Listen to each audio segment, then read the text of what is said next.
రవితేజ తమ్ముడు భరత్ దుర్మరణం. నగరంలోని శంషాబాద్ మండలం కొత్వాల్గూడ దగ్గర ఔటర్ రింగ్ రోడ్పై జరిగిన ఘోర ప్రమాదంలో హీరో రవితేజ సోదరుడు భరత్ దుర్మరణం చెందాడు. రవితేజ సినిమాల్లోకి వచ్చిన తర్వాత ఆయన సోదరులు కూడా చిన్న చిన్న పాత్రల్లో నటించేవారు. అయితే భరత్ కెరీర్లో నటించింది కొన్ని సినిమాల్లో అయినా మంచి గుర్తింపు తెచ్చుకున్నాడు. ఇటీవల వచ్చిన సినిమాల్లో కూడా భరత్ నటించాడు.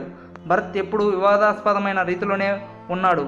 గతంలో కూడా పోలీసులను దూషించిన కేసులో జైలుకి వెళ్లడం జరిగింది. ఆ తర్వాత బెయిల్పై విడుదల కావడం జరిగింది. ఇవే కాకుండా డ్రంక్ అండ్ డ్రైవ్ డ్రగ్స్ కేసులో నిందితుడిగా ఉన్నాడు. కాగా శనివారం రాత్రి కూడా మద్యం సేవించి కారును డ్రైవ్ చేసి ఆగి ఉన్న లారీని ఢీకొన్నాడని తెలుస్తుంది. శనివారం రాత్రి జరిగిన ఘోర రోడ్డు ప్రమాదంలో భరత్ మృతి చెందినట్లు తెలుస్తుంది. అయితే ఆయన మిత్రులు మాత్రం ఈ విషయాన్ని చాలా గోప్యంగా ఉంచారు. ఇంతవరకు అసలు ఎందుకు గోప్యంగా ఉంచారు, గోప్యంగా ఉంచాల్సిన అవసరం ఏంటనే ప్రశ్నలు వస్తున్నాయి. కొంత సమయం క్రితం పోలీసులు ఈ విషయాన్ని బయటపెట్టారు. శంషాబాద్ మండలం కొత్వాల్గూడ దగ్గర ఔటర్ రింగ్ రోడ్డుపై ఆగి ఉన్న లారీని కారు ఢీకొంది. ఈ ప్రమాదంలో భరత్ మరణించినట్లు పోలీసులు నిర్ధారించారు.